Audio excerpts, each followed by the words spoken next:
कैलाश इस गांव का मछुआरा है। वो मछली पकड़कर बाजार में बेचता है और उसी से उसका परिवार चलता है। उसकी दो पत्नियां आराध्या और अंजलि। आराध्या से उसने प्रेम विवाह किया, लेकिन माँ की जिद पर अंजलि से भी विवाह करना पड़ा। इसलिए अंजलि और कैलाश की माँ हमेशा आराध्या को सताती रहती हैं। अरे दीदी, जरा जल्दी करो, काफी देर हो गई है। इतनी देर से अगर बाजार जाओगी तो मछलियाँ बिकेंगी नहीं, सब सड़ जाएंगी। यहाँ मैं बैठी हूँ, सुबह से ही काम कर रही हूँ, घर का सारा काम निपटा कर आई हूँ यहाँ। पर तुमने क्या किया? तुझे तो बस मुझे डांटना अच्छा लगता है। मैंने कहा तुझे डांटा? मैंने तो सामान्य सी बात कही थी, पर तुझे तो हर बात कांटे की तरह चुभती है। क्यों ना चुभे, अगर तू जरा भी हाथ बटाती तो मेरा काम जल्दी पूरा होता। तू तो घर का कोई काम करती नहीं, ऊपर से यहाँ खड़ी खड़ी बातें बना रही है। तुम चाहती हो कि मैं काम करूं? क्या मैं इस घर की दासी हूँ? मैं तो अपनी सासू माँ की पसंद से इस घर की बहू बनकर आई हूँ, तुम्हारी तरह अशुभ नहीं। खबरदार, मैं तुझसे बड़ी हूँ, तू मुझसे इस तरह बात नहीं कर सकती। बड़ा मुंह बनाकर मुझसे बात कर रही है, तुझे मजा चखाऊंगी। घर चल, फिर देख लेना। ये सब तो मेरे लिए अब रोज की बात हो गई है, नया क्या होगा? इस घर में आना ही मेरी गलती थी। हाँ।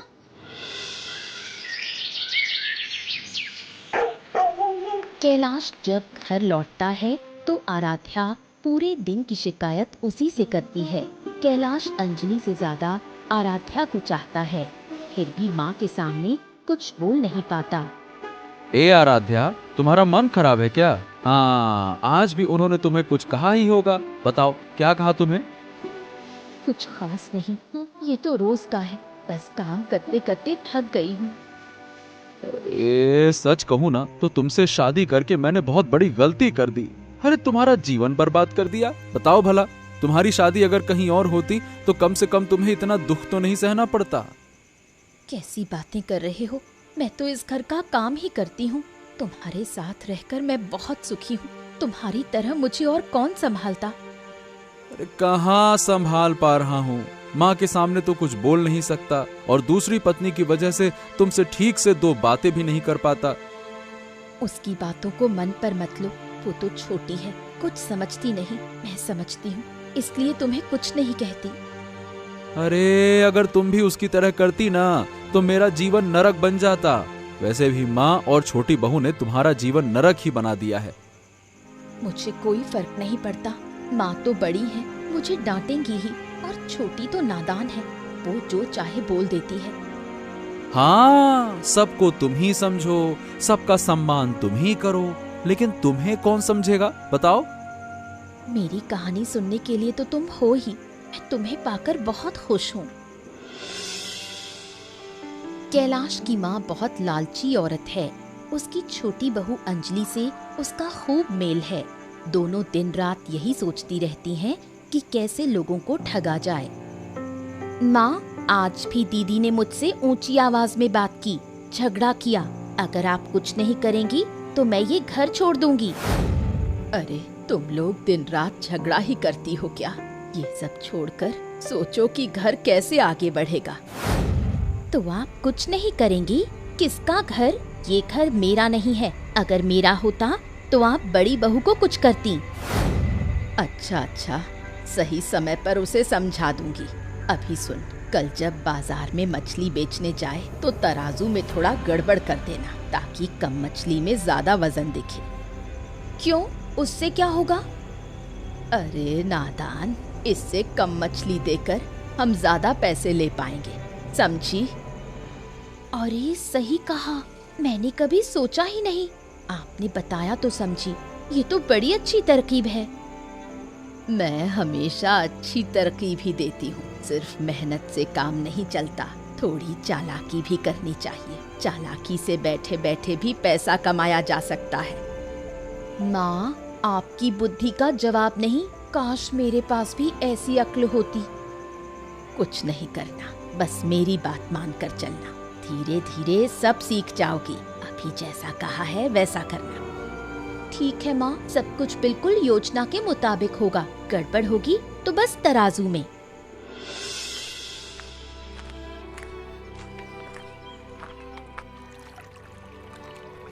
क्या बड़ी बहू, इतनी सुबह सुबह कहाँ जा रही हो? कहाँ जाऊंगी, यही तो मेरा काम है। दिन रात इसी में लगी रहती हूँ। जानते हैं ना, हमारा मछली का कारोबार है। हाँ हाँ, जानता हूँ, फिर भी पूछ लिया। अब तुम्हारी छोटी शैतान का क्या हाल है? देख रहा हूँ कि वो तो पूरे गांव में घूम रही है। वो तो छोटी है, नाचेगी गाएगी ही। बड़ी बहू देखो, तुम तो बहुत सहज हो, साधारण हो, सौतन को भी स्वीकार कर लिया। अरे भाई, कोई और औरत होती तो घर बार छोड़ देती, नहीं तो हंगामा खड़ा कर देती। और मैं कर भी क्या सकती हूँ? इसके अलावा मेरा कोई ठिकाना नहीं। और फिर मेरे पति उसे शौक से नहीं, माँ के दबाव में ब्याह कर लाए हैं, तो मैं कैसे इनकार कर दूँ? हाँ हाँ, अपने पति का हिस्सा किसी और को देना कौन सह सकता है? पता नहीं तुम कैसे सह लेती हो। अब मुझे इन सब से कोई फर्क नहीं पड़ता। मेरा पति मुझे चाहता है, बस वही मेरे लिए काफी है। अरे तो क्यों न कह देती कि छोटी को निकाल दो, घर की सारी समस्या ही खत्म हो जाती। हाँ? कैसी बातें करते हो बाबू? किसी लड़की का घर मैं क्यों उजाड़ूंगी? उसे उसके पति के घर से मैं क्यों निकालूंगी? अरे नहीं नहीं नहीं भाई, मैं तो मजाक कर रहा था। किसी का घर टूटे ये हम कभी नहीं चाहते हैं। ना ना ना ना ना। समझ गई बाबू। अच्छा चलो, अब मैं चलता हूँ। अगर तुम्हें कभी मदद की जरूरत पड़े तो कहना। देखो, मुझे मालूम है कि तुम्हारे घर में बहुत समस्या है। ठीक है, कहूंगी।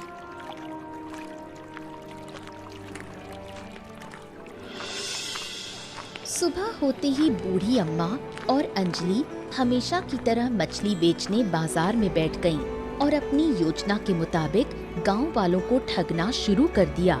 लेकिन किस्मत खराब रही कि उनकी चाल जल्दी ही पकड़ में आ गई। हाँ क्या भाई, आज क्या क्या मछलियाँ हैं तुम्हारे पास?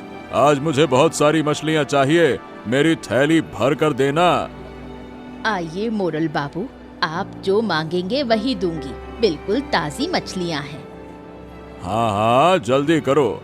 इस बाजार में तुम लोगों जैसा भरोसेमंद कोई और नहीं है, इसलिए हमेशा तुमसे ही लेता हूँ। बस ध्यान रखना, सड़ी मछली मत दे देना। हाँ? अरे कैसी बातें कर रहे हो बाबू? आप हमारे गांव के मोरल हो। आपको हम कभी सड़ी मछली देंगे? बस 1 मिनट, अभी देती हूँ।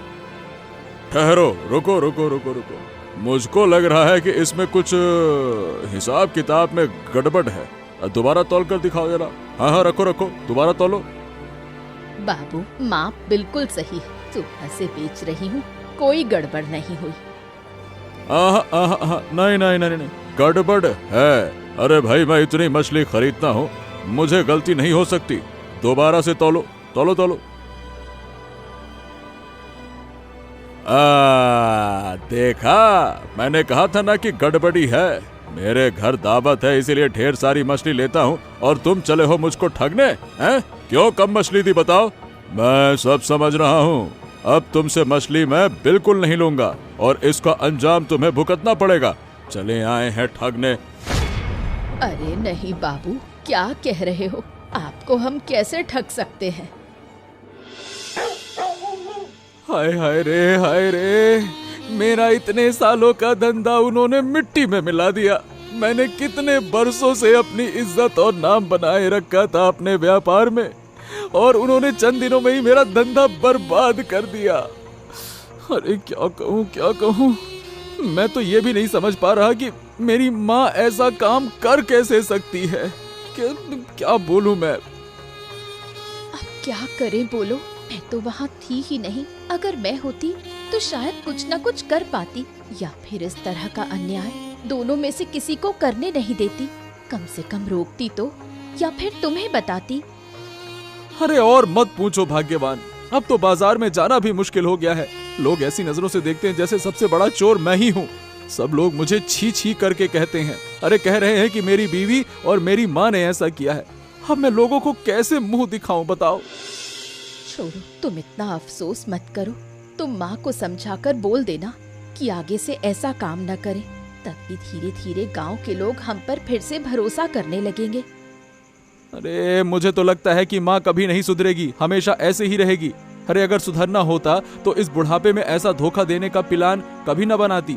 और ऊपर से अब मेरी ये बदनामी को फिर से इज्जत में बदलने के लिए मुझे कई साल लग जाएंगे। चाहे जो भी हो, तुम इतना परेशान मत हो, मैं तो हूँ। आगे से कोशिश करूंगी कि मैं ही बाजार में बैठकर मछली बेचूं। अच्छा ही होता, मगर जो हालात बने हैं अब, उसमें तो लगता है कि बाजार में मछली बेचने के लिए बैठना भी मुमकिन नहीं होगा। पकड़े गए तो सीधे मोड़ल बाबू के सामने पकड़े जाएंगे। मेरा इतना बड़ा घर परिवार है, अगर मछली नहीं बिकी तो घर कैसे चलेगा, समझ नहीं पा रहा हूँ मैं तो कुछ भी। जो भी हो, तुम इतना मत सोचो, मैं देख लूंगी। 2 दिन बीत जाते हैं। इन 2 दिनों में कैलाश की एक भी मछली नहीं बिकी। सारी मछलियां सड़ गईं। घर की चिंता में कैलाश बेहाल है।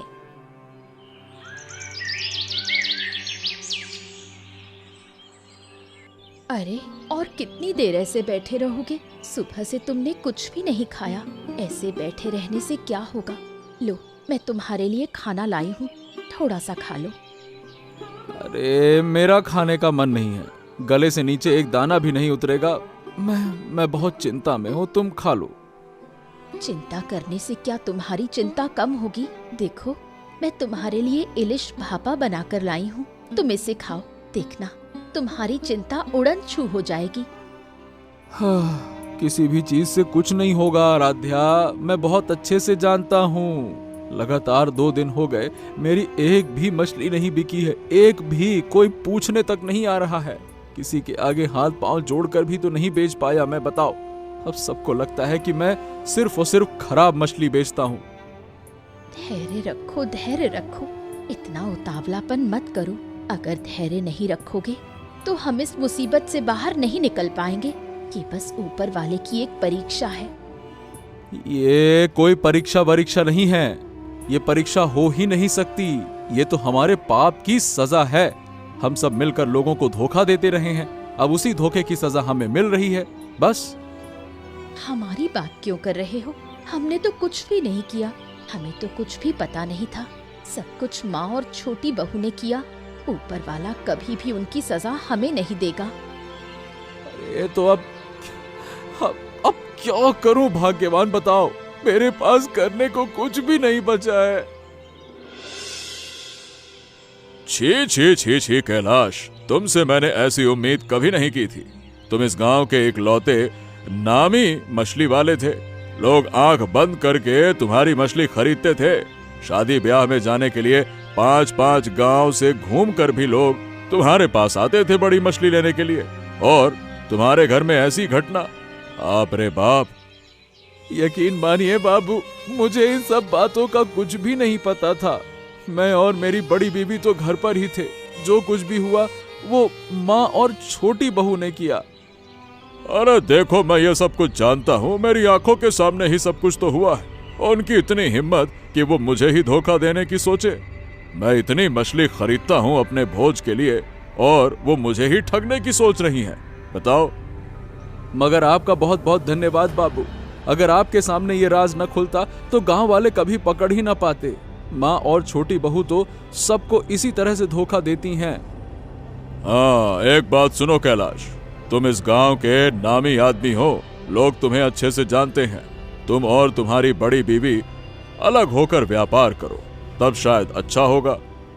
हाँ, अब तो लगता है कि वही करना पड़ेगा। घर चलाने के लिए मुझे किसी भी रास्ते पर जाना होगा। मैं जाकर बड़ी बीवी से बात करता हूँ। धन्यवाद।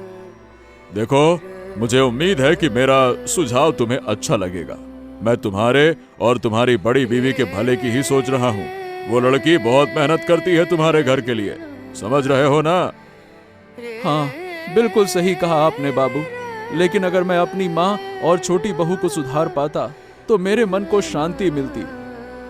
उसकी व्यवस्था मैं कर दूंगा। तुम बस मुझ पर भरोसा रखो और मेरा सुझाव मानकर आगे बढ़ो, तब वो दोनों भी सही रास्ते पर आ जाएंगे। ठीक है? हाँ ठीक है बाबू, अब मैं चलता हूँ।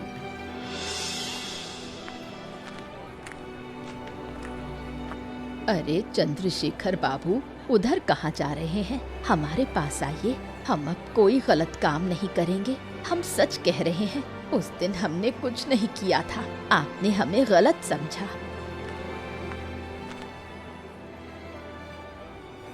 अरे तुम्हें तो शर्म आनी चाहिए। मेरे साथ ऐसा करके अब फिर से मुझे ही बुला रही हो, हैं? अरे बाबू, आप तो हमारे नियमित ग्राहक हैं। अगर आप इस बाजार से मछली नहीं खरीदेंगे तो इस गांव में और कौन खरीदेगा? और अगर आप नहीं खरीदेंगे तो हमारा तो नुकसान ही नुकसान होगा। अरे तुम लोग स्वार्थी हो, स्वार्थी। हमेशा अपने ही फायदे की सोचते रहते हो। गरीब लोगों को ठग कर उनका पैसा हड़पते हो। जरा भी डर नहीं लगता? आप बार बार हमें दोष क्यों दे रहे हैं? आपके पास क्या कोई सबूत है कि हमने आपको धोखा देने की कोशिश की? बार बार कह रहे हैं उस दिन हमने कुछ नहीं किया। आपको ही गलत फहमी हुई, मगर आपने पूरे गांव में ये बात फैला दी। अरे तुम मुझसे उल्टा बहस कर रही हो। मैंने अपनी आंखों से देखा है। हाँ, आँखों का देखा हमेशा सही नहीं होता, गलत भी हो सकता है। आप कहते हैं आप बहुत मछली खरीदते हो तो आप हिसाब जानते हो, मगर हम भी तो रोज कितनी मछलियाँ बेचते हैं। हमें क्या हिसाब नहीं आता? ओ, तो तुम कहना चाहती हो कि तुम लोग निर्दोष हो और मैंने पूरे गांव में तुम्हारे नाम पर झूठी बातें फैलाई हैं, क्यों? बिल्कुल यही। आपकी इस झूठी बात के कारण हमारा घर बर्बाद होने वाला है। कितने दिन हो गए हम मछली नहीं बेच पा रहे। गांव में कोई हमारी मछली नहीं खरीदता। हमारा तो सब कुछ लुट गया। अच्छा, जब मुझ पर ही ऐसा इल्जाम लग रहा है तो अब तो मैं सबूत ढूंढ कर निकालूंगा। फिर देखूंगा कि तुम लोग यहाँ व्यापार कैसे करती हो। मैं भी देखता हूँ, नौटंकीबाज कहीं की धोखेबाज। अचानक कैलाश के घर में खुशी की लहर दौड़ जाती है। कैलाश की बड़ी पत्नी आराध्या माँ बनने वाली है, यानी आराध्या गर्भवती है। यही शुभ समाचार देने के लिए कैलाश चंद्रशेखर बाबू के घर पहुँचा। क्या हुआ कैलाश? तुम इस समय शाम को मेरे घर पर आए हो? बताओ भाई, कोई जरूरत है क्या? नहीं बाबू, कोई जरूरत नहीं है। आपको एक शुभ समाचार देने आया हूँ। मुझे लगता है कि आप इस खुशखबरी के सबसे योग्य व्यक्ति हैं, इसलिए सीधा आपके पास आ गया। अरे भाई, सीधे आए हो तो अब सीधे बता भी दो, क्या खुशखबरी है? कैसी खुशखबरी है? बाबू, मैं पिता बनने वाला हूँ। मेरा मानना है कि जिस दिन आपने मुझे बुलाया उसी दिन से मेरे दिल का अंधेरा मिट गया। हाँ, उसी से मेरे घर का अंधेरा भी दूर हो गया। इसीलिए हमें ये शुभ समाचार मिला। कैलाश, ये तुम्हारा भ्रम है। ऐसा कभी नहीं होता। जानते हो क्यों? क्योंकि ऊपर वाला ही सब कुछ अपने हाथ में चलाता है। नहीं बाबू, नहीं। मेरा पक्के तौर पे मानना है कि आप एक अच्छे इंसान हैं। आपकी दुआओं की वजह से ही हमारे घर में ये शुभ घड़ी आई है। शायद ऊपर वाले ने आपको ही भेजा हो हमारे अच्छे दिन लौटाने के लिए। ऐसा भी तो होता है। यानी तुम कहना चाहते हो कि हम ऊपर वाले के दूत हैं? चलो बढ़िया। तो कैलाश, अब तुम भी पिता बनने वाले हो, लेकिन अब तुम्हारे कंधों पर बहुत बोझ आ गया है। ऐसा मत कहिए बाबू, मुझे शर्म आती है। पिता बनने का एहसास ही बिल्कुल अलग है, जिसे कभी बयां नहीं किया जा सकता। हाँ, शर्म तो आनी ही चाहिए, मगर ज्यादा शर्म मत करना। अब तुम पिता बनने जा रहे हो, तुम्हें शर्म रखनी होगी क्या? बताओ। अरे अब तो तुम्हें पूरे गांव में मिठाई बांटनी होगी। शर्म वरम से काम नहीं चलेगा। हाँ बाबू, हाँ, जरूर करूंगा, लेकिन अब चलता हूँ। उसी रात बूढ़ी अम्मा को तेज बुखार हो जाता है। अंजलि एक बार भी उसके पास नहीं आती। आराध्या पूरी रात उसकी सेवा करती है। अरे, ये मुझे क्या हो गया? लगता है किसी ने मुझे श्राप दे दिया है। उसी श्राप की वजह से आज मेरी ये हालत है। मुझे पूरा यकीन है उस मोड़ल बाबू ने मुझे श्राप दिया है। क्या सब कह रही हैं आप? बुखार में उल्टा सीधा मोड़ल आपको श्राप क्यों देंगे? इंसान को सामान्य बुखार नहीं हो सकता क्या? मैं चंद्रशेखर बाबू की बात कर रही हूँ। मेरे शरीर पर इतने फोड़े फुंसी क्यों हो रहे हैं? या फिर चंद्रशेखर बाबू ने नहीं, बल्कि तूने मुझे श्राप दिया है। तू माँ बनने वाली है, इसलिए तू चाहती है कि मैं जल्दी मर जाऊं और तू इस घर को अपने काबू में कर ले। माँ, आप बीमार हैं, ऐसी बातें मत कहिए। अगर मुझे घर काबू में ही करना होता तो मैं अपने पति को दूसरी शादी करने ही नहीं देती। आपकी बातें मानती ही नहीं, इस घर को अपने हाथ में रखती। ओरे कैलाश, देख तो सही, मैं बिस्तर पर पड़ी नहीं कि तेरी बड़ी बहू ने मुझे उल्टा सीधा कहना शुरू कर दिया। हे ऊपर वाले, मुझे उठा ले। हमेशा मुझे ही दोषी मानती है आप, जबकि आपकी छोटी बहू इस मुसीबत में एक बार भी आपके पास नहीं आई। उसका कुछ नहीं, और आप मुझे देख भी नहीं सकती, फिर भी मैं पूरी रात आपकी सेवा कर रही हूँ। कोई सेवा करने की जरूरत नहीं, जाओ यहाँ से, सब जाओ। मुझे अकेला छोड़ दो, मैं मर जाऊंगी। चुपचाप लेट जाइए माँ, मैं आपके सिर पर हाथ फेर रही हूँ, आपको नींद आ जाएगी। अगर बुखार और बढ़ेगा तो मैं वैद्य को बुला लाऊंगी। अभी आपके सिर पर ठंडी पट्टी रख देती हूँ।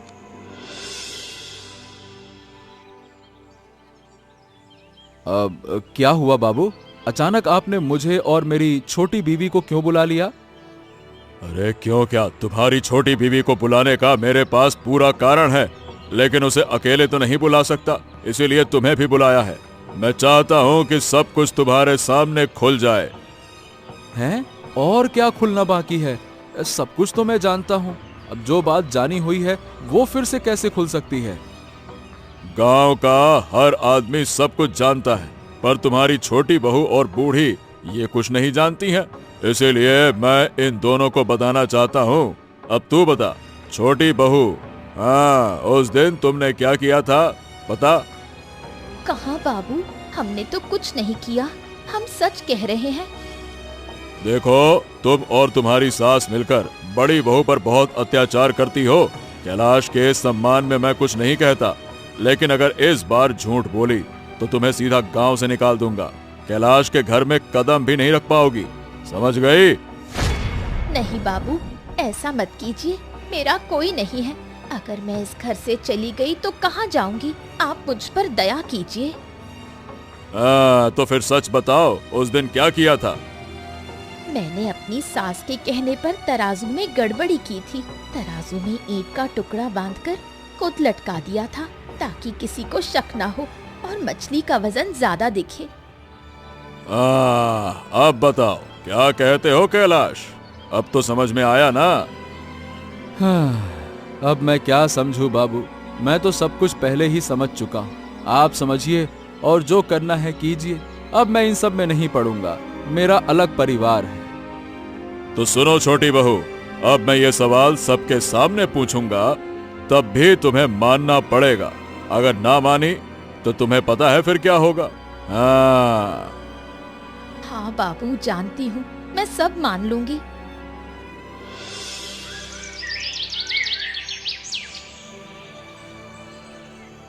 आराध्या के माँ बनने की खबर सुनकर कैलाश अब उस पर खास ध्यान देने लगता है। वो ठान लेता है कि अब अपनी छोटी बीवी और माँ के कहने पर वो आराध्या के साथ अन्याय नहीं करेगा। आराध्या को लेकर वो अलग परिवार शुरू करता है। अरे भाग्यवान, आज मैं बहुत खुश हूँ। तुमने मुझे दुनिया का सबसे बड़ा सुख दे दिया। विश्वास करो, ऐसी खुशी मुझे जिंदगी में कभी नहीं मिली थी। बस एक बार मिली थी, जब मैं तुम्हें ब्याह कर इस घर में लाया था। मैं भी बहुत खुश हूँ। मेरे सारे दुख दर्द जैसे इस खबर से धुल गए। भाग्यवान, मैंने एक फैसला कर लिया है। अब देखो, प्लीज मुझे मना मत करना। इस बार तुम्हारी कोई ना नहीं सुनूंगा। तुम बस हाँ करना। बोलो, करोगी ना हाँ? फैसला? कैसा फैसला? हमारा पुराना कारोबार तो खत्म हो गया, अब उससे घर भी नहीं चलता। ऐसे चलेगा तो बच्चे का नुकसान होगा ना। इसीलिए हम दोनों अलग घर और नया काम शुरू करेंगे। क्या कहती हो? अरे, ये कैसे हो सकता है? माँ है, छोटी है, उनका ख्याल कौन रखेगा? ओहो, हम ही रखेंगे, लेकिन हम अलग घर में रहेंगे। उनका खर्चा मैं जरूर उठाऊंगा, खर्चा दे दूंगा। लेकिन अचानक इतना बड़ा फैसला क्यों? अरे क्योंकि उस घर में रहेंगे तो काम काम करते करते थक जाओगी और इस हालत में काम करना सही नहीं है। ऊपर से चंद्रशेखर बाबू ने भी यही कहा है और कहा कि बाकी वो देख लेंगे। ठीक है, अगर तुम सबने ऐसा सोचा है तो करो, लेकिन माँ और छोटी का कोई अनादर ना हो।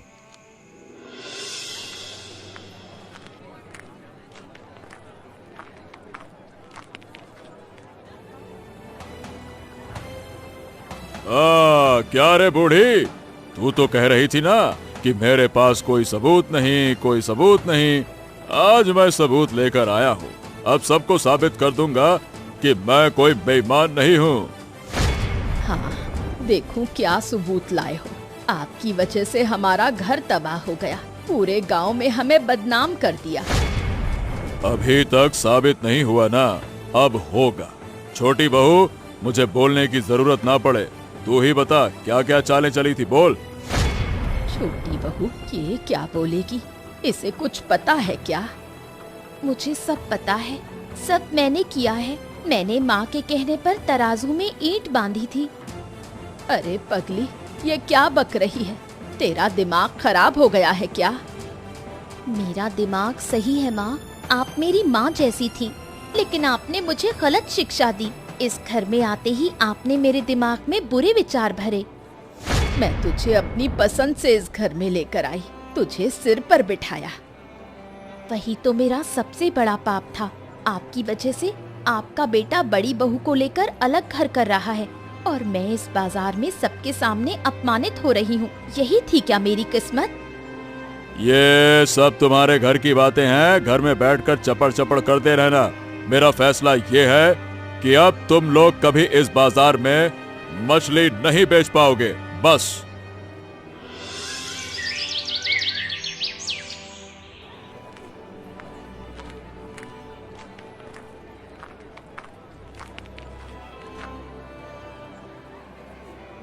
क्या रे कैलाश, मैं तो देख रहा हूँ तू खाने के लिए घर भी नहीं जा रहा है। दिन भर मछली बेचेगा तो कैसे चलेगा? क्या करें बाबू, अब तो दो दो घर संभालने हैं। मछली पकड़ने से लेकर बेचने तक सब मुझे ही करना पड़ता है और भविष्य के लिए भी थोड़ा बहुत बचा कर रखना जरूरी है ना। अरे वाह वाह वाह वाह, बड़ी अच्छी सोच है। तेरे घर का सुधार ना हो तो किसका होगा? बड़ी बहू देख, धैर्य का फल कितना मीठा होता है।